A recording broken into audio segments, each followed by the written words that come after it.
right, everyone. Welcome to the second iteration of the TACO-BOUT It Tuesdays, trending topics. Today's trending topic is going to be on Web3.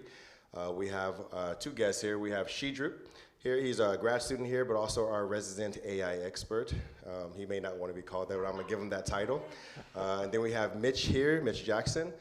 We don't know if he's actually here. He may be an avatar, we don't know, but he's here. It's me. But we're gonna get right into it. We're running just a little bit behind, but I wanted to let you guys know that this is our series where we really care about finding topics that, that matter for the impact of our future. One of those is Web3. We also talked last time about AI overall, as it will impact us. Sometimes if you're not up to date and you're running behind on understanding technology, that's why this is important. We want to make sure that you're not far behind. At least you get some kind of baseline, and we can record this, and you'll have it for later to always refer back to. But more importantly, we want to make sure that everyone understands that it is going to be important to learn about Web3. It's not going away. It is the future of the way we interact with each other and the way we interact with the internet, just as Web 2 was, just as Web 1 was. So. I'm going to have Chidroop and Mitch introduce themselves just a little bit, and then we will break into some questions. This is also an interactive environment. We want you guys to really share your knowledge or also ask questions. So we have a mic. If just raise your hand, and the mic will be available for you. Thank you, Lucretia. And lastly, before you guys introduce yourselves, I want to thank the team for putting this together. Lucretia, Chidroop, Stefani, Ryan, and thank myself too. Okay. Please. All right. All right, go ahead. Chidroop, please introduce yourself. Yeah. Hey guys, I'm Chidroop. I'm a Master's of Computer Science student at UCI.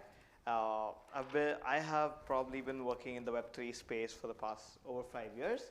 Have a lot of experience, have seen how the entire space has evolved, right from the beginning to how it is right now. And we're close to that inflection point where we can like onboard the remaining 99% of people.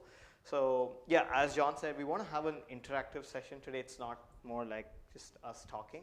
So we want like questions and we can actually discuss about it.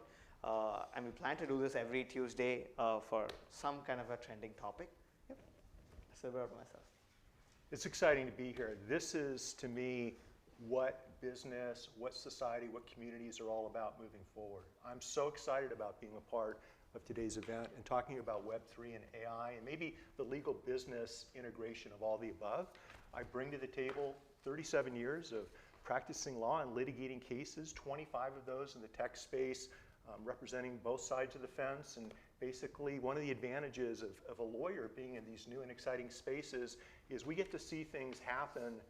What you see on your phones today is what our clients are talking to us about a year ago. We have a little bit of insight as to what's of importance to the Fortune 500 companies and what's of importance moving forward in these spaces. Right now, AI, Web3, even the metaverse, I'm going to use the M word, super important whether you realize it or not. And that's why this panel is so important today, to be a part of the conversation in these types of discussions. So thank you for having me here. Absolutely. Thank you very much, Mitch and Chidroop, for that. So we are going to go over about 10 different topics. Web3 overall has an impact on so many different things, but we wanted to make sure at least we kind of give you some categorization of information.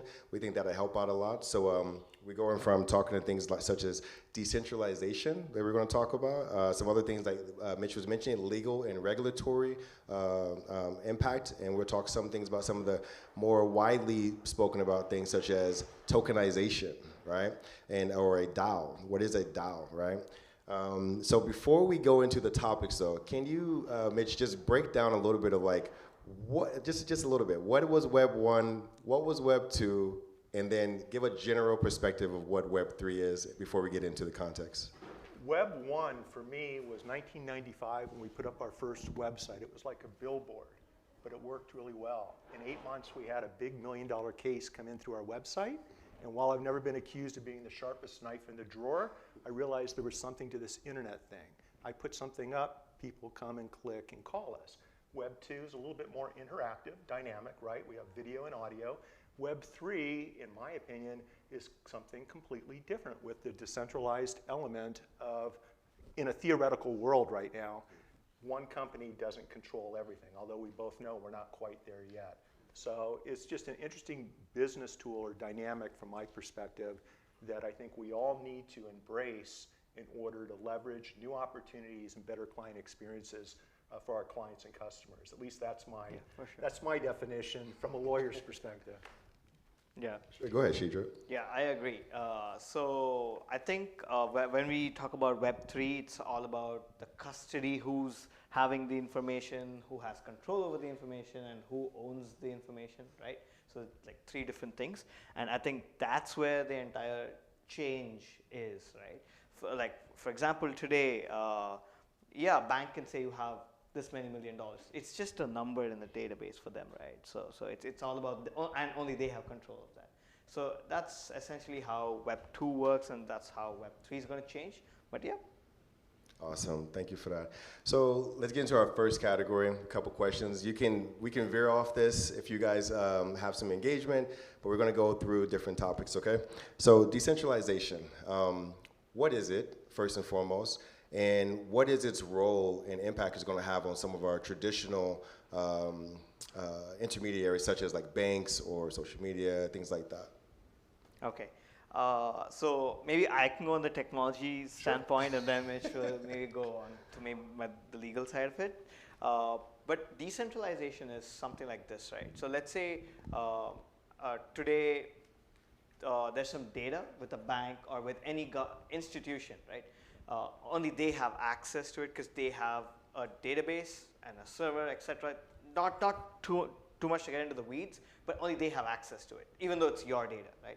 So decentralization is essentially not having one institution have all this data, but rather it's spread across. So you have control over your own like privacy, data, etc. Right? So that's essentially the foundation of decentralization. And tomorrow, like, no bank can switch off their like power and say, hey, we're out, we're going. That can't happen. So to eliminate that risk is what we kind of bring in the whole decentralized storage as well as computing. Right? That's what we look at it. When you add on to that the fact that with decentralization, I think it increases new opportunities that haven't been around before. For example, 1.3 billion people around the world don't have access to any type of finance, to any type of financial transactions. When you couple decentralization with blockchain and smart contract technology, it opens up the door for human beings to improve their lives, to sell products and services, and to go from local to global while they're building new brands and new opportunities. So I'm excited about all of this working together, especially from a lawyer's perspective, because there are so many legal issues with everything that we're going to be talking about today. And so I look at decentralization as opportunity moving forward. Awesome, awesome. So we understand that there's going to be some amazing changes, but what about some of the negative components to decentralization, or what are some of the challenges or limitations that we should expect, or that we should at least recognize now at the earliest stage? You know, they're hitting us right in the face every single day. If you look at the whole FTX situation, right? It's the lack of accountability, the benefits of being transparent versus doxed versus who are we actually dealing with. For me as a lawyer, it's the challenge of holding wrongdoers responsible. Who are the players behind a decentralized platform? Is that a good thing? Is it a bad thing? I'm not making any judgments, but it's a new thing. And so what we're telling our clients is, you know, do your due diligence. Due diligence isn't listening to a 15-minute Twitter space and taking advice from complete strangers who may have only spent 15 minutes becoming experts on whatever they're telling everyone else, right? We're all guilty of that. It's a matter of crossing your T's and dotting your I's and doing your due diligence. And so for me, the big challenge is going to be accountability, being transparent, and who are we actually doing business with, and who are we engaging with? Who is in our DAO? Who is in our decentralized community? Do I want to be doing business with you, or do you want to be doing business with me? And so one of the benefits of traditional legal entities is you know through public disclosures what's going on and who's a part of the investment and decision-making process. That's not always the case with a decentralized business environment. Got it. Anything you want to add on there, Chidroop, at all? Oh, I want to see if Yeah. the audience have any take on what decentralization is. Any questions or any thoughts on decentralization? Go ahead, Carrie. 1 second. 1 second, Carrie. You can bring your mic. Yeah, because we have some viewers online and. Oh, okay. Yeah. Better not screw up this question then. So, can we talk about decentralization and privacy? Since currently we don't really have a privacy law, like we're not protected according to the Constitution. So, do you see this from a law side? Do you see this as a opportunity to create some sort of law around privacy for the first time? I mean, so we do actually own our own data, or how would we ever get around that? I think it's a good thing. I think what we're transitioning into is a really good thing from a privacy standpoint. And what I mean by that is with the blockchain, with a public blockchain, we're going to be able to determine the transactions and who's behind them on the blockchain. Yes, we're early. We're all early. Everyone in here, everyone watching online, and everything we're talking about, 99.99% of the human population doesn't even understand what we're talking about. We're early. I think as rules and regulations come into play to protect our individual privacy, to protect consumer expectations, especially in the banking and financing industries, I think what we're going to see is mass adoption of these technologies. You'll see institutional investments. You'll see more big-time players. Probably a lot of people whose names I saw on the buildings driving in here are going to rotate over into the Web3 decentralized finance space. Yep. We have a ways to go, but by being early, we can get a feel for what's good, what's bad, what should we pay attention to, and what should we avoid. So privacy is actually a big deal, and we all need to be very careful, as we've always needed to be, with what we put out there in the digital spaces. To kind of add on to that as a question or concern, like, what do we as users of this platform do? Obviously, we're not creating it. We're hoping that people taking in consideration levels of privacy. But how do we as users make sure that we give our thoughts out there so that these people who are creating it are at least getting some feedback from individuals that they didn't solicit, right? Yeah, absolutely. I mean, I think showing up, community. Oh, yeah. It's about community. It's about participating and being active online. Giving yourself permission to take a risk, to put yourself out there, to create an avatar, to engage in a conversation in a virtual space that might also be repurposed into some type of audio presentation and or some type of video presentation. It's about experimenting, but also being careful. Don't click on links in Discord DMs. I mean, that's basic ABC, right? We all know that.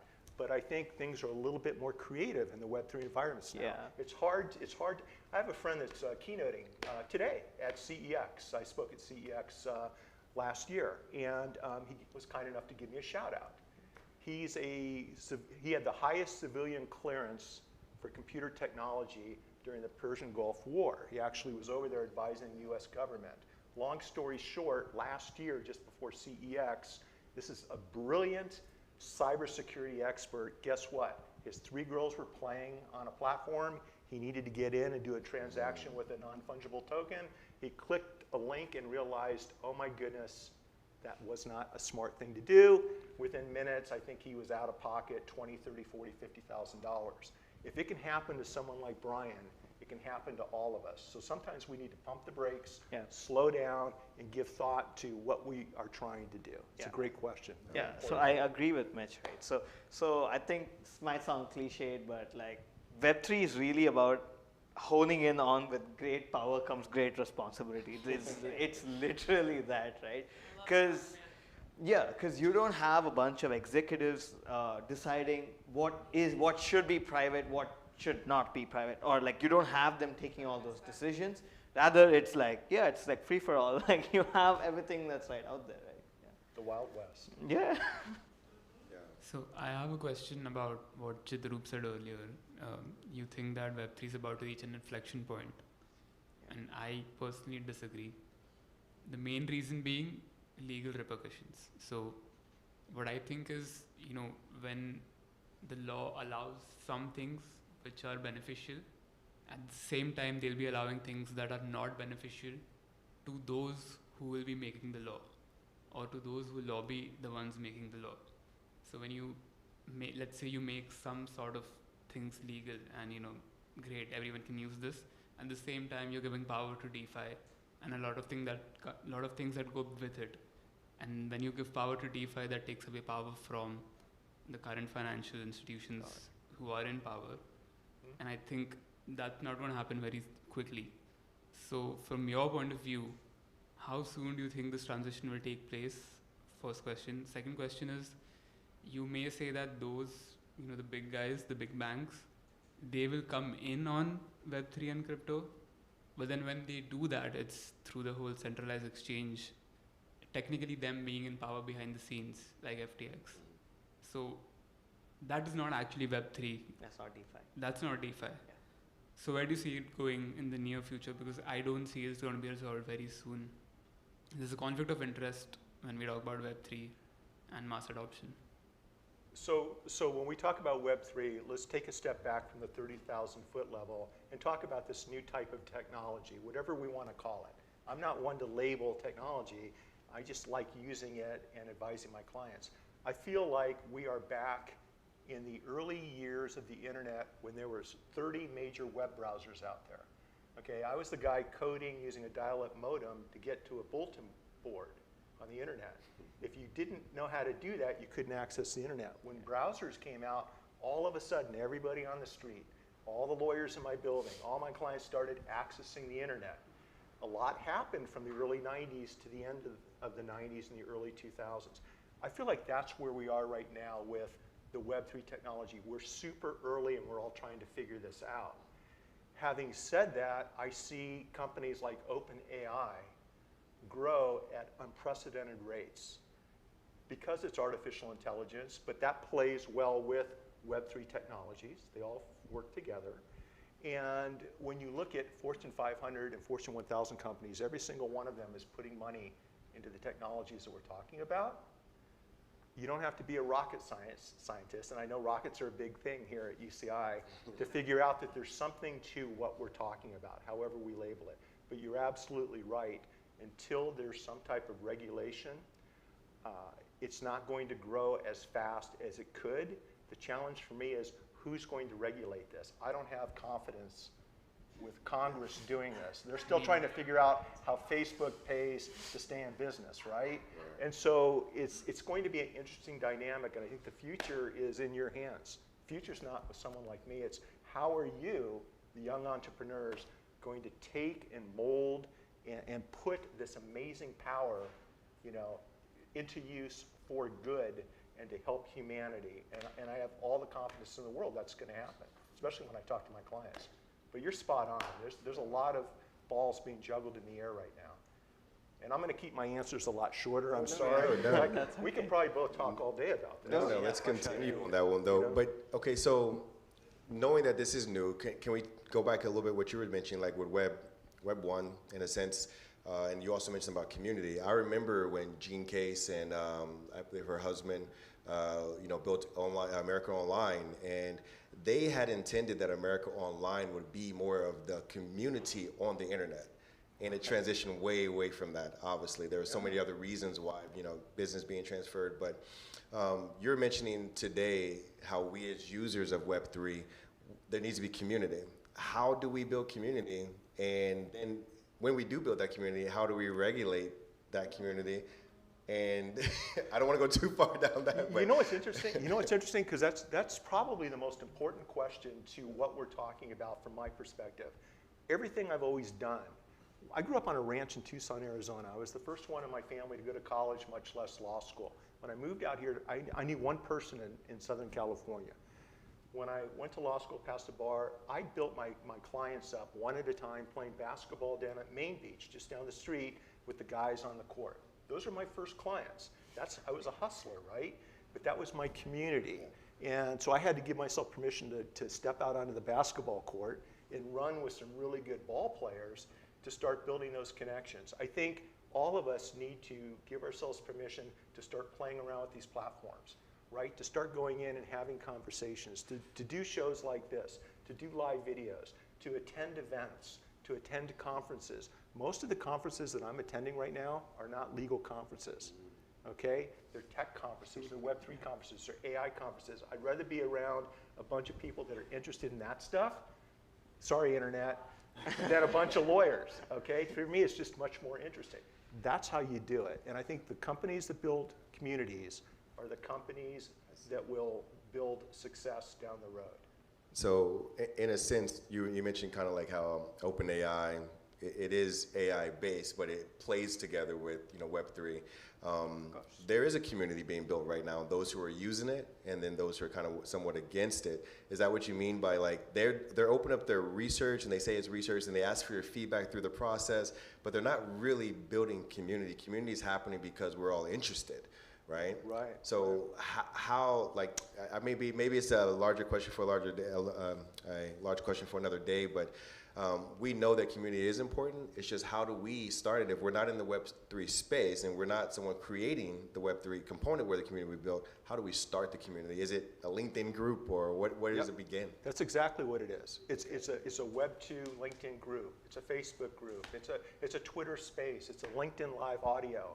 It's a Zoom weekly meeting and talking about the latest AI prompts, talking about the latest Web3 technologies that are actually helping us create really cool avatars in the metaverse. It's about playing in sandboxes, digital sandboxes that we're all comfortable in, and then holding each other's hand and trying out this new technology. I'm speaking as an old guy. That's what I'm comfortable with doing. But I think these old school people skills work really well in Web 2 and Web 3. And when it comes to people skill, when it comes to developing the art of communication and connecting, that's as a trial lawyer, I have to connect with 12 jurors I've never met before on a big case. It's my client's only opportunity. Okay, we spent years litigating this case. If I don't connect with that jury, they don't want to be there. They don't want to be away from work. They're not getting paid to be there. They don't like lawyers. Yet I'm going to be asking them to do something they've never had to do before. The same approach works on Web 2 and Web 3. And a great book I highly recommend is written by a good friend of mine. His name is Bob Berg. He's the co-author of the Go Giver book, Go Giver series of books. Bob wrote a book called Adversaries into Allies. And it's the best people skills book I've ever read. If you take those principles into a Web 2 and Web 3 space, whether it's a podcast interview, whether it's the three of us talking right now, I think it will really help accelerate your success, especially when you're connecting, you're sharing ideas, you're raising venture capital. So a couple of things I heard there is basically don't be afraid to interact with Web3 components, with Web3 communities. If you're curious, involve yourself, right? Absolutely. Get involved in the conversation, get involved asking questions to those who are there. But also have friends like Chidroop and Mitch around because they're going to help educate you when you aren't digging deep enough maybe. So I like that though. But I guess everyone here understands what that means, just involve yourself. Like don't sit here and just hear the word Web3 and expect that you'll eventually get there in 5 years, because otherwise it's going to be really something that's going to be tough to get into and tough to accept later on. Got to jump on it now. Gotcha. Got to jump on it now. Okay. So we kind of hit a few topics there. We talked about privacy. We talked about security. And someone did mention about data, private data. I think you did, Chidroop. So what are some, we see the positives of having private data, but what are some of the drawbacks of people having access to their own data? And like, what are some drawbacks from that? Or what's some more positives as well? Oh, okay, yeah, for sure. So I think it comes back to that same thing. So when you have access to your own data, you also need to know how to manage your own data. So you need the whole education and awareness of how to do that, right? If we aren't doing that, we need Web3 style companies who will help you do that. And that's where the whole point of what Mitch said comes in, like you don't need that, you don't need to go through the modem or the router to kind of get through, right? You had the browsers who kind of did that for you. So as soon as there are going to be these, I would say, I'll call them bridge companies, like which exist in both the Web 2 as well as the Web 3 space, where they're helping the rest of the 99% of the population kind of migrate on forwards. And that comes with a lot of category creation, awareness that needs to get built, and easy user-centric ways for people to access it. It has to be simple. The more complicated you make it, it becomes much more difficult. And so having said that, yes, we are going to see a whole wave of how do I, so now you're saying, hey, all this data is out there for everyone to read. Now so the questions come like, hey, how can I be private? Like, or how can't I be private, right? So that becomes so before you had all these institutions having firewalls and like cybersecurity, etc. That becomes a thin veil, because the whole point of like DeFi and like Web3 is relying on cryptography rather than like rule-based systems. So I think we have to see how that evolves into probably the disadvantages and the advantages of this. Got it. I think it's really interesting to be able to, using digital wallets like MetaMask, for example, to keep everything that's important to us that we decide we want to share with our digital online communities. And I think once Web3 matures a little bit more, we'll be able to select and use a digital wallet to easily transition from platform A, B, C, D, and E, right? Exactly. With each one having different privacy levels.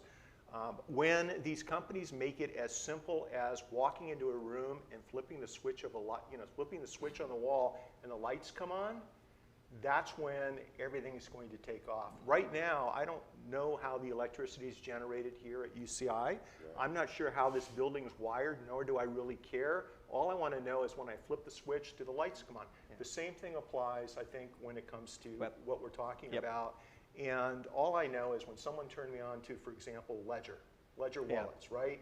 That to me was a lifesaver. Yep. Now I've got a secured cold wallet where I can keep my digital assets, my cryptocurrency, my NFTs offline, away from hackers.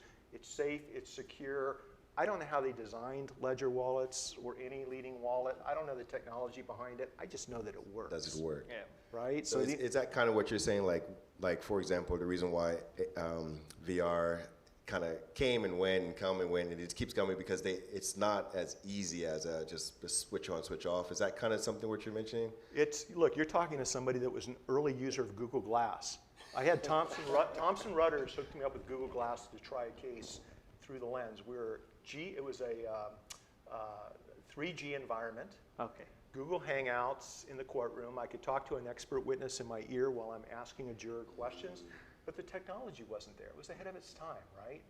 And with our headsets now, I've got a couple on my desk.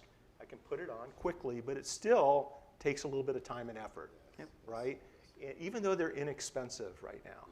And I will say, when our law firm, about a year ago, we bought 10 Oculus Quest 2s to give out to clients so that we could walk our talk and actually engage in our we have a virtual campus. And the clients, most of the clients that were up for playing in the digital spaces already had their headsets. But those that didn't got a kick out of the fact that we were even offering this as a lawyer. How many lawyers do you know are offering this? So from a branding standpoint, it really helps you stand out. Yeah. And I'll tell you, for someone that's never been in the metaverse, once they put these units on and they go in, they're blown away. I mean, it looks like we're in the same room. And so from a legal standpoint, it really created a new need for human resource departments to update their policy manuals to make sure everyone understood that when you're in the metaverse, you're still have an employer-employee relationship. The rules and regulations, it's so real, everybody. So the rules and regulations that apply in the real world apply online too. So I think that's actually going to change everything. We're just, right now, we're just a little bit early, but sit tight. Go ahead. One second, yeah. Go ahead. I was just, I mean, you said a lot of it already. I think the main 99% adoption will come when people don't even care if something's running on Web 2 or Web 3 or whatever. Yeah. Like, let's say tokenization. If I can buy a fraction of a boat somewhere, I don't care what technology it's built on. Yeah. It might be Web 3 behind the scenes, but okay, that's when the real thing comes in. And that's what we have to work on. Yeah, when it's simple and everyone has access, it doesn't really matter what you call it. And I think you're going to ask me about what metaverse platforms, and we use, so I'm a brand ambassador for a company called Spatial. And the reason I've selected Spatial is because anyone, my clients can access it with their phone, their tablet, their laptop, their desktop, or a headset. It's as easy to use as Zoom, private or public meetings, right? So we took user experience into consideration when sharing these options with our clients. And pretty soon, though, it's all going to be easy to use. Pretty soon, everyone's going to understand these terms. Yes. And I'm sorry, I'm going to keep going. No, you're And, fine. you know, No, so- because this, no, you just mentioned exactly what we were talking about earlier with this user-centric approach. Such things as spatial. I know our university is doing some amazing things that will pop up soon in a similar area. Yep. Oh, okay, good. So Yeah. I get where you're coming from, but you're right. It's going to create an amazing engagement, but at the same time, just because we're in the metaverse doesn't mean that we're not at work or that we're not working in a work environment. So. Exactly. Carrie, did you have a question? Well, I was just curious, so say you use spatial or any platform, spatial's great. But when you're talking with your clients, isn't there like a protection of the conversation? Did you do the legwork on, say, so you have like a paid account, you have a private room? I read through their data policy, it was really fun. I can't tell about that, but I had to. Do you go through that, like with a fine-tooth lawyer comb? We do. We do. So the question, in case someone didn't hear because you didn't have the microphone, is data privacy concerns with the metaverse. And so we think of using spatial, for example, very similar to Zoom. There's public venues, there's private conference rooms. You can see who comes in and out of the space, right? And we're very careful about what we talk about, how much detail we go into. I will tell you the amount of money our clients save by using metaverse VR environments. For example, if I'm meeting with an expert witness, we can actually rotate the defective product and he can turn it over, she can turn it over and show us what broke, even though the expert's located in New York and I'm here in Orange County, California. In the past, we had to pay that expert to fly out, to sit down, to go through everything. It $10,000, $20,000, $30,000 just to have an expert tell us whether or not we had a case. Now we can do it in 20 minutes with a quick metaverse, virtual reality type of interaction. And I'll tell you a little secret. I don't think anybody's like listening into what I'm doing, the other side, but if they are, what I'm saying is being carefully crafted so that they better worry about taking the case to trial. I always think there's someone listening to me online. I love it. All right, so prior preparation. No, perfect. You know, this is interesting. I want to transition to, you know, where we can start to take advantage of it. So now we learned a little bit about what it is and why it's important, what the challenges may be. But I think the better conversation that everyone wants to have is how do you take advantage of Web3? So I just kind of want to frame it there, but then I want to get into some realistic components that exist today that are easy for us to begin that process. So go ahead, either one of you can start kind of. Yeah, so I guess from a foundational perspective, Web3 starts to really shine because it starts to break boundaries. I guess that's where it starts, right? So physical boundaries, institutional boundaries, these artificially created, or it might not be artificial, physical or these boundaries that we have. So let's say you want to make a trade of a piece of land that you own here. Let's say that was on the whole process was on Web3. You could trade that to anyone around the world, right? So let's say you have a pot of coffee beans that that you think is going to go up in value. So you can trade that for anyone around the world, right? So essentially, it starts to break these physical boundaries. That's the first place. And the second thing is with institutions and compliance and the usual regular norm that they have, like the walls are so high that if you want to build a solution around something, as you said, like 1.3 billion people don't have access to financial institutions. Why? Because for them, it's like a walled garden, right? So the wall is so high, they can't jump over that. So that's where Web3 could potentially make its way into like all kinds of applications with respect to smart contracts, physical and digital assets, compliance overseas. So that's just the blockchain, smart contract side. Now we also have communications, the metaverse, how you interact, how you collaborate, how you work together. All those things can change. So I think that's where the potential of where Web3 lies. Go ahead. Say, when you look at what you just mentioned with, real estate transactions, titles to land, everything on the blockchain and smart contracts, everything automatically being determined and ascertained and transferred. When you look at the legal industry, it's so archaic right now with preparing written pleadings, filing them with the court, even if it's an e-filing, serving it on opposing counsel. What I see happening is almost in any type of business transaction, this type of, for example, the legal industry will be taking our documents, our complaints, our pleadings, and they'll be converted into an NFT type of digital item that then gets connected with the court private blockchain smart contract database. It's instantly served on opposing counsel and all people. The litigation schedule is instantly laid out using the technology we've been talking about along with AI to facilitate and streamline and make less expensive the system that we have today that's been around for hundreds of years and a lot of people think is broken. So I think that's the advantage to Web3. It's making things better and faster. I'm so excited about watching. I was on the phone this morning with, this is real world stuff, class action lawsuits, class action arbitrations and mediations. A lot of people are surprised to find out that there are some firms that are handling 1,000 class action mediations a week. Okay, how do you manage that? When you run the numbers on manpower to manage that, we're talking tens of millions of dollars. It gets very expensive. What's happening right now with AI and the technology we've already talked about is all of this is being consolidated and automated. So what used to take a week to line up and do is now done in 30 seconds, right? If you're playing around with ChatGPT 3 or GPT-4 right now, there are things that we used to spend hours or days to do that we're getting results in 30 seconds.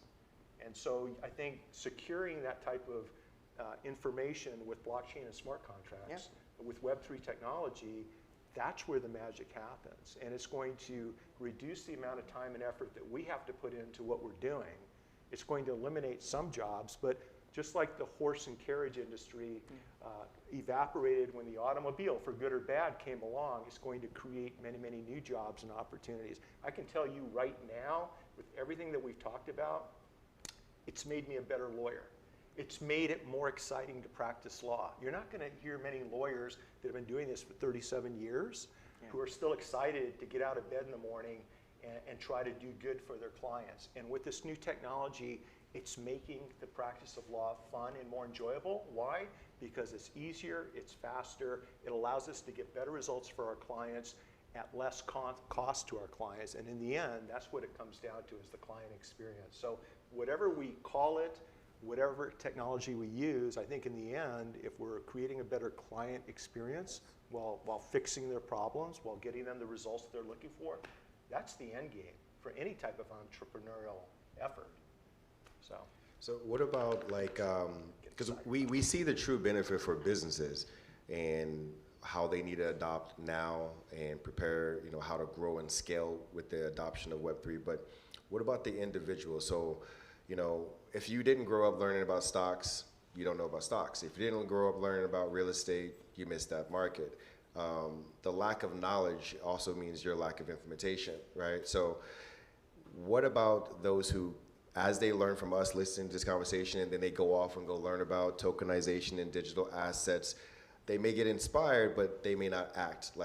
Give us a purpose, give us an understanding of why you need to find a way to begin and act now so that you can learn through the process. You're preaching to the choir, because what I tell young trial lawyers and young entrepreneurs, the information's out there, right? University of YouTube, everything you want's on there. Everything you want is literally a DM away from me or you. Yeah. We're available. It's the lack of people taking action. One thing I've noticed, and I've represented a lot of really successful people over the years, the successful people I've represented who I'm like, okay, that person's got it together, right? Execute. Is execution. They take action. They're not worried about making the wrong decision. They just don't make the wrong decision 2 times in a row. Okay, and obviously they do their due diligence, but it's a matter of executing and taking action. I think it's easier today to do that. When we were back in the day, in the mid 80s, when I started off, to start up a company, you had to do the paperwork. You had to mail it in. You had to wait for approval. You had to fly across the country to meet with investors. Now you can do everything I just said literally in 15 minutes if you know which platforms, to play around on. And so I think there's just more opportunity for those individuals that give themselves permission once again to execute and take action. That's the secret. Yeah, I guess just to add, I have a question for Mitch about that. So I totally see that happening, like Web3, AI, and all of these new technologies have pushed the bounds of like being entrepreneurial. You can start a company in minutes. Like you can get a privacy like a law review done literally in like 10 minutes, and then you can then go hire a lawyer to actually review the document, but you can get it created in like ChatGPT, whatever, right? So coming from that standpoint, so like a lot more people are going to turn into businesses. They can start becoming a lot more entrepreneurial. So do you see that as a challenge for like how we scale? That's the first thing. And the second thing, from a developer standpoint, should they be worried that they're using these technologies moving so fast, not in the traditional route as such? And second thing, do I even veer into, like, let's say I'm someone at FTX, like I'm building this, and like, okay, are we even doing the right thing? Are we going to get into trouble? Like how do you even navigate that whole situation, the policy, when there's a policy like that doesn't even exist? So here's the thing. Before the internet as we know it today, the average business owner was sued 3 times during the lifetime of that business. Because it's so easy today with no experience to do everything that you just asked me about, I see that litigation factor increasing substantially. There are a lot of mistakes being made out there. The FTX case is a great example. You have very well-known people that were hyping Sam and his team, when in reality you have a 30-year-old that really didn't know what he was doing.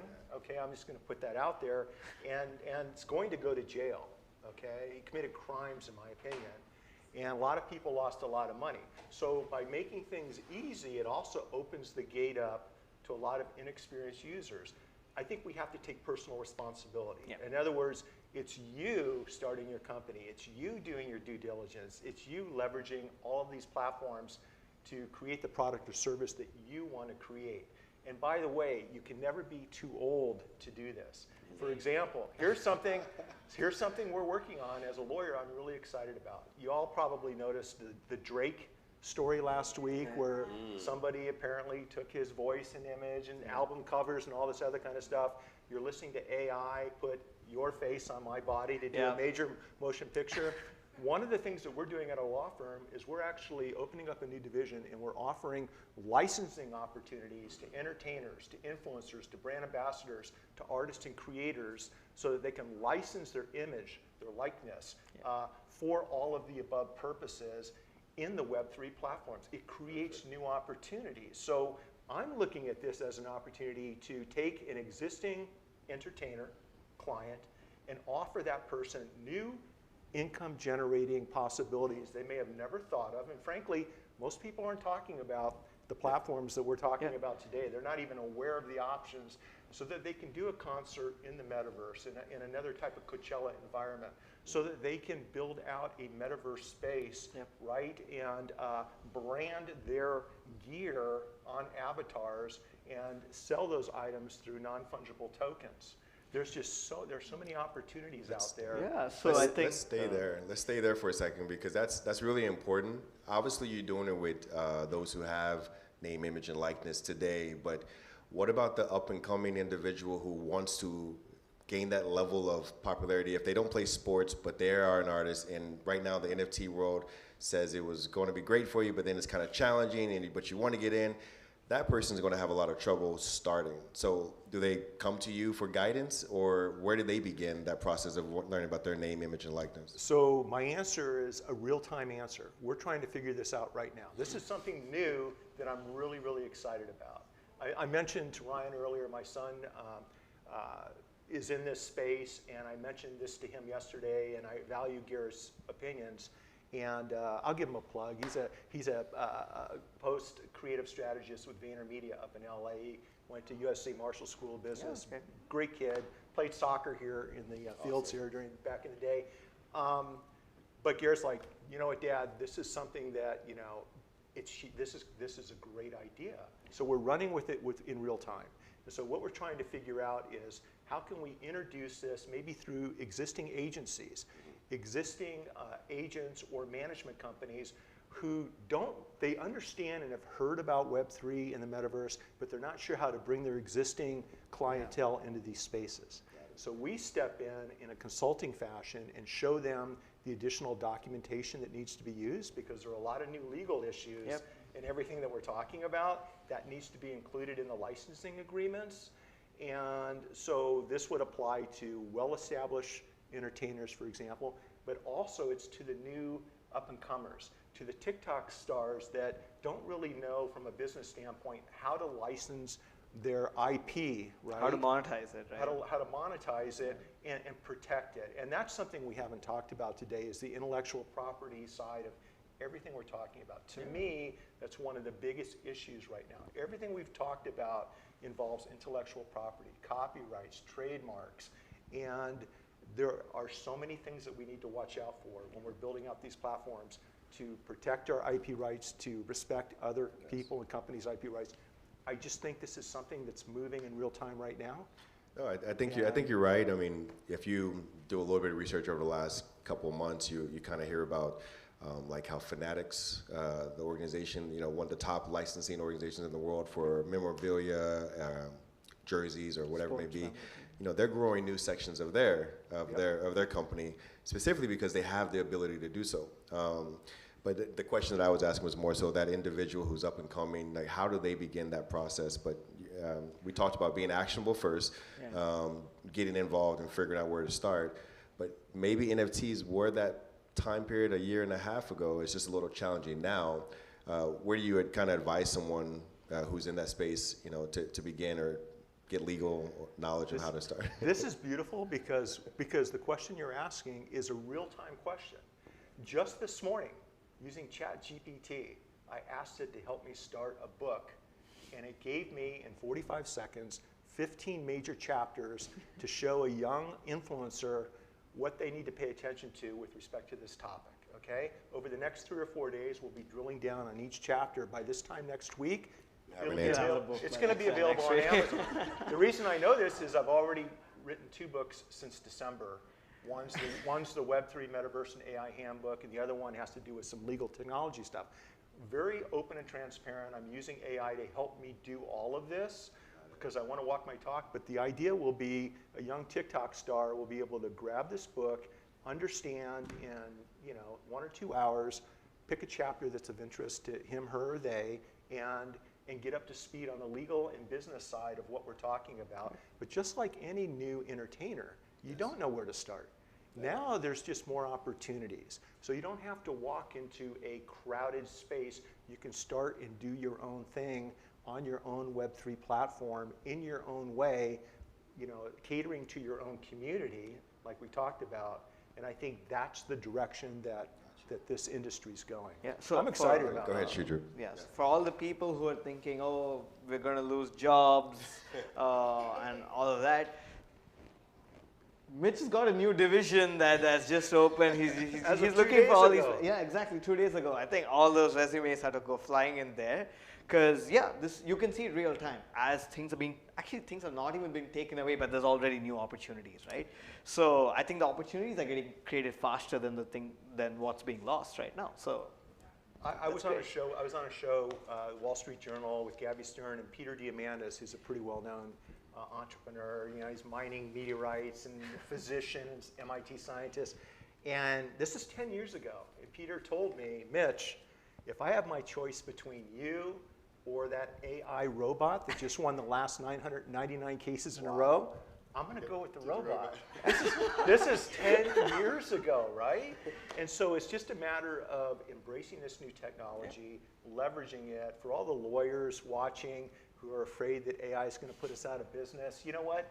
It's going to complement what we're doing. It's going to make us better and faster and be able to provide more affordable services.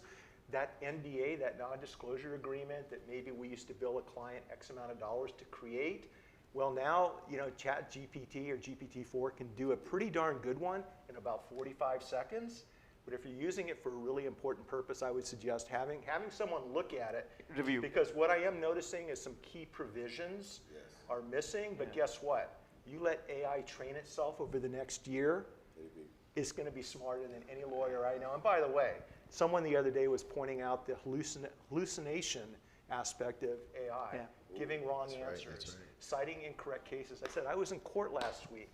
The lawyer standing in front of a judge was hallucinating about the cases that he was citing. They weren't accurate, they didn't exist, he didn't know what he was talking about. That happens in the real world, okay? So give AI a break, and I have a feeling that unlike that lawyer, AI is going to train itself to get better and faster over the next 12 months. So I'm putting my money on AI. I think that's exactly where we are right now. Even I think it was the Google CEO mentioned that hallucinations is kind of the biggest challenge right now for Bard, and kind of that's what they're looking to figure out before they launch Bard in its entirety. So that's something to hit on. So kind of sticking to your expertise, Mitch, smart contracts. So kind of give the layman's term of what smart contracts is, and then give us a little clue of like what are you doing that's advancing, right? Or we know you just mentioned name, image, and likeness, but what else besides? Yeah, I guess before Mitch starts, I want to add to that question. Sure. So, just to set the context. So, smart contracts is unlike the original contracts that Mitch goes through every day. Probably, but it's just a piece of code that you write, which is not mandated by a judiciary or an executive committee, but it's mandated by code. Like, so that's how, and you just deploy it onto like a blockchain or somewhere, and it goes through. So that's where you put all your details in, etc. So, so there's a clear difference. As a developer, I write smart contracts. Probably Mitch is writing like real contracts. So, I used to before AI. Oh yeah. So, do you see the new future where even in law school, lawyers are being taught how to read smart contracts also, and kind of see how the legal aspect goes in with the code aspect, etc. And rather than reading a regular contract, do you think lawyers are now going to be trained in reading code and understanding smart contracts as well, and seeing, hey, if that's legal or not? The good ones that are going to be hired will be experienced coders. Okay, I have a friend that was a coder before he became a tech lawyer. Yeah. He's behind many of the apps you see on your phone. Wow. And so he brings, he's also a gamer, so he brings a lot of experience into the field. What I see happening with smart contracts, which are simply code, are, for example, with the influencer brand deal I was talking about. When I bring you in on a client, or when an agency brings you in and you start doing Web3 performances, or your albums are being dropped on different Web3 platforms, the royalties will be tracked through pre-programmed smart contracts. Real time. Okay, they're going to be managed publicly on the blockchain, so everyone will have access to what's going on. Which, if you're a hit, that's really going to play well, because everyone's going to want a piece of you for the next show, the next song, the next movie. And so we're going to use these software contracts, these smart contracts, to help us be more efficient in the distribution of product X. Maybe it's a royalty, maybe it's ownership of a piece of property, maybe it's a verdict that we're executing on that someone needs to pay on, that's being handled automatically using this technology, this computer code, to avoid the old school way of doing things. So smart contracts, to me, are one of the most exciting things coming along. In addition to non-fungible tokens, not Bored Apes or CryptoPunks, but the tokenization aspect of NFTs and how we can use them as secure tools. It all works together. It all works together. So you kind of mentioned something that maybe you have knowledge on this, I'm going to throw it out there, but like the whole, I think it was the Act of 1975 or something like that, with the artists, they weren't able to get their music or the royalties prior to, is that 1985 or 75, I don't remember. But I know that's been the biggest challenge for the entertainment industry, is royalties overall, right? Giving old people from, let's call it pre-Michael Jackson era or whatever you mentioned, they're the ones who did not have access to protect their songs from being duplicated and repeated over and over and over again, and not getting any benefits from that. That's what you're mentioning, being able to secure that. Secure that. To secure that, to identify that, to protect the artist's rights, but also pursuant to whatever agreement we have. So you'll be able to work out ahead of time what those rights are, and you'll be able to distribute them through smart contract technology on the blockchain so that other people can buy and sell, and depending on how you set it up, can have a piece of the pie. You mentioned Michael Jackson. I was reading the other day about how Michael purchased either all of the Beatles or Paul McCartney's rights, right? I mean, I think he had a conversation with Paul, and then shortly thereafter, everything went sideways, right? Very shrewd business move. Yeah. I see the same thing happening, except in a digital world. And what will happen is there will be artists, there will be entertainers that are taken advantage of. They're not going to understand everything. And then they're going to have legal recourse. And that's when they call me, okay? but I think well-informed agents, well-informed managers that can take you by the hand and walk you through all the different possibilities are going to be able to create new income streams, new branding opportunities using this technology. And that's what's exciting to me. We haven't figured it all out yet, you know, and we're all learning together, but that's kind of the fun part about it. So no longer can Chidroop be my manager and say he signed a contract for $500,000 with me without it actually being true, right? So we'll have to check the blockchain. Check the blockchain. Look at the digital signature. So some of the benefits, right? We see the benefits of the legal regulatory process of smart contracts. What are some implications, and if there are, and how can we overcome them? Well, right now, we don't have any set rules and regulations, right? When you have any type of marketing and advertising, you normally have to comply, and you do have to comply with FTC rules and regulations. On the FTX action, there are a lot of very famous celebrities right now that are being brought into class action lawsuits based upon different theories because they allegedly didn't follow FTC rules and regulations. They didn't disclose that they were being paid to promote this product or service. Yeah. So that type of exposure has been around for a long, long time. Now what's happening, and what I see, to be really honest with everybody here, is I see deals happening so fast. Okay, you DM me something, I click, we're done. The deal's done. Neither one of us, if I'm the buyer and you're the seller, we're not reading the terms of service agreements. Things are happening quickly, and that's great as long as everybody's happy. But when something goes sideways, and it normally does, that's when you have to fall back on what's the terms of service agreement, what are the rules and regulations or the provisions, because that's what's going to control the relationship between the parties. So what I'm looking at is more guidance from the government. Unfortunately, like I said earlier, yeah, it makes me laugh too. So we're going to have to get a little bit more guidance when it comes to FTC rules, regulations, and oversight, and SEC, Security Exchange Commission. When it comes to everything we're talking about, is it a security or is it not a security? And if it's a security, then there are additional registration and disclosure requirements. For sure, yeah. I always tell my clients, if in doubt, register. If in doubt, disclose. In other words, follow the rules and regulations and do it the right way. For those of you watching, check out the Howey test. Google the Howey test. It's a 4-pronged test that lays out whether or not an asset is considered a security. Under the SEC rules and regulations. And that's a good starting point. Maybe you want to take any other questions?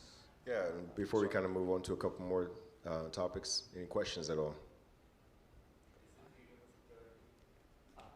No?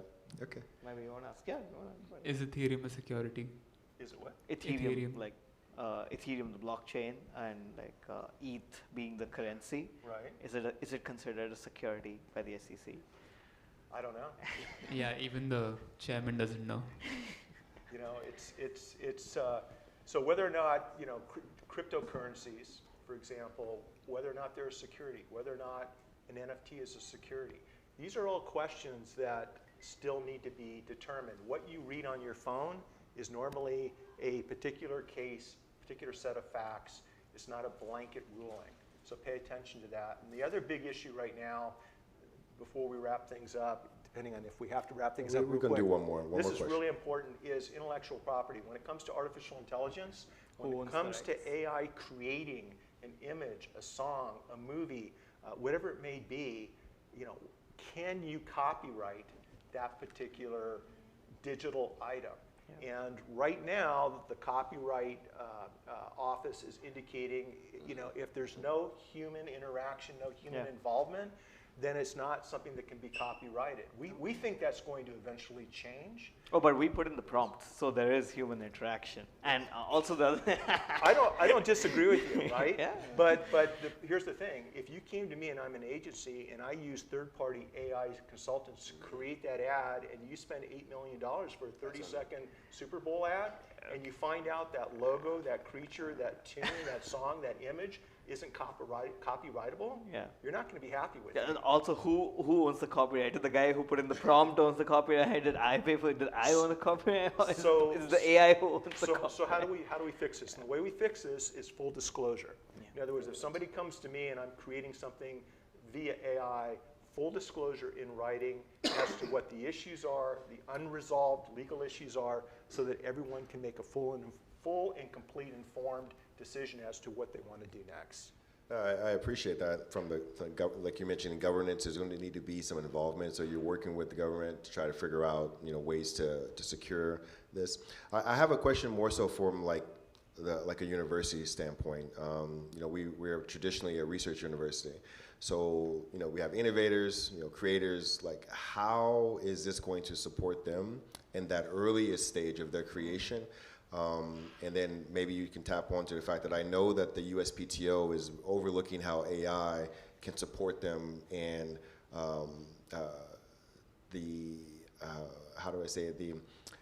giving support for those who are trying to get patents or trademarks and things like that. They're using AI to support their systems and not be so archaic. So I know they're changing things in that area. How do you think this could help with researchers and innovators?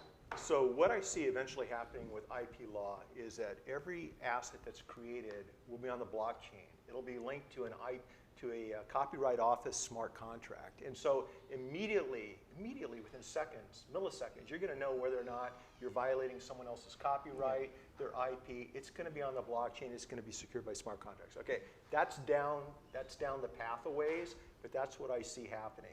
Right now, you're talking to somebody where when I showed up in high school with a hand calculator, the teacher's like, you're not using that. Yes. Right? When I showed up in court with a laptop to give an opening statement during the morning break, the jury's dismissed, and I'm setting up my laptop in 1988.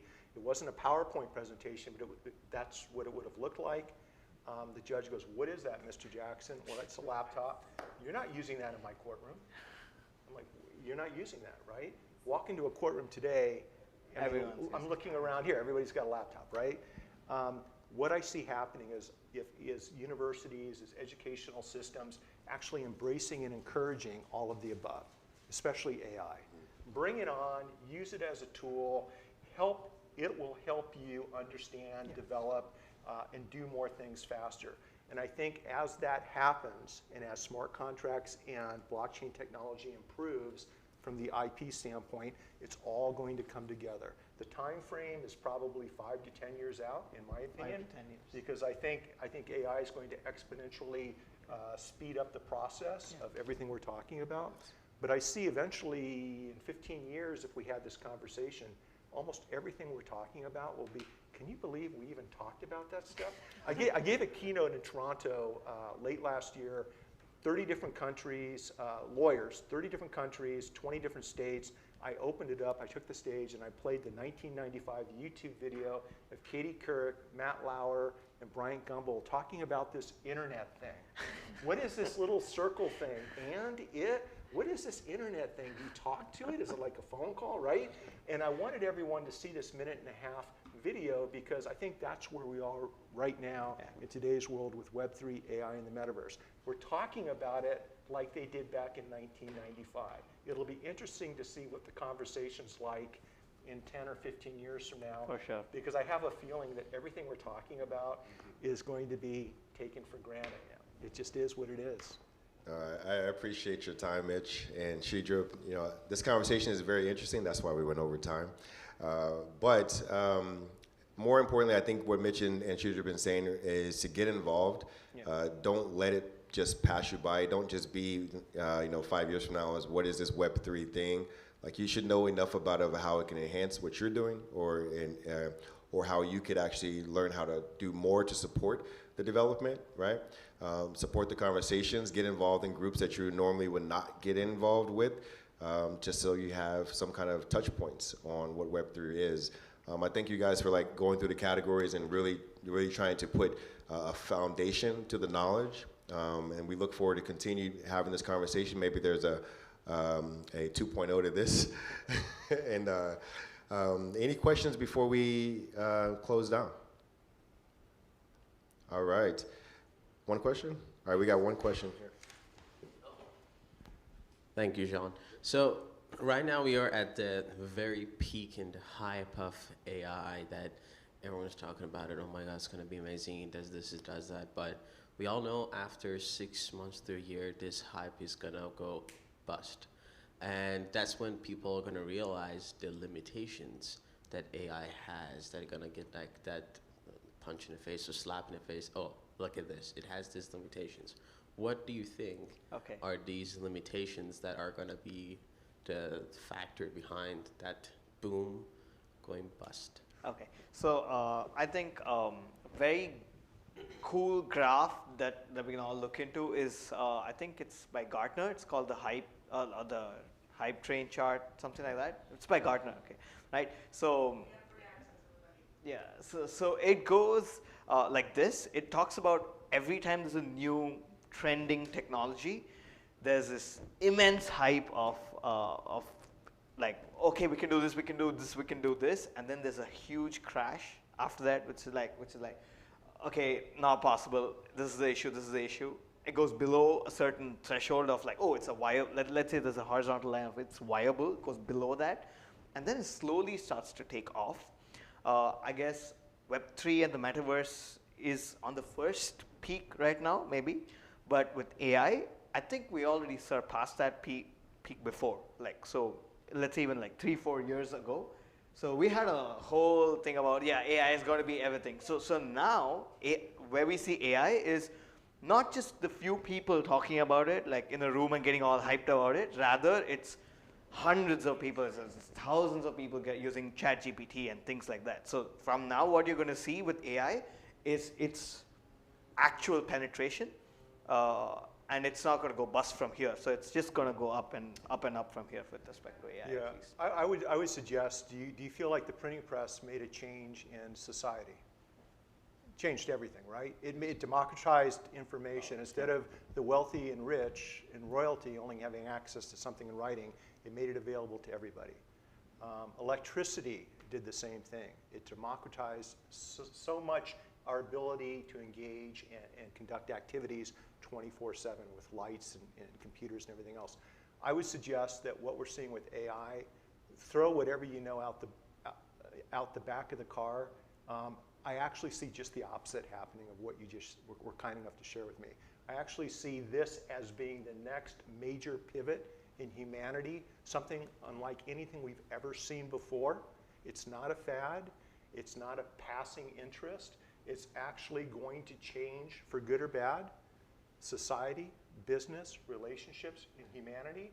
I mean that in a way where, because of the technology we're seeing today, not any particular company right now, but we're seeing the ability to communicate on a global level in real time, regardless of what language you speak. I'm having meetings with people on the other side of the world using real-time audio translations. They're speaking in their native tongue, I'm speaking in mine, and we're doing deals and doing business.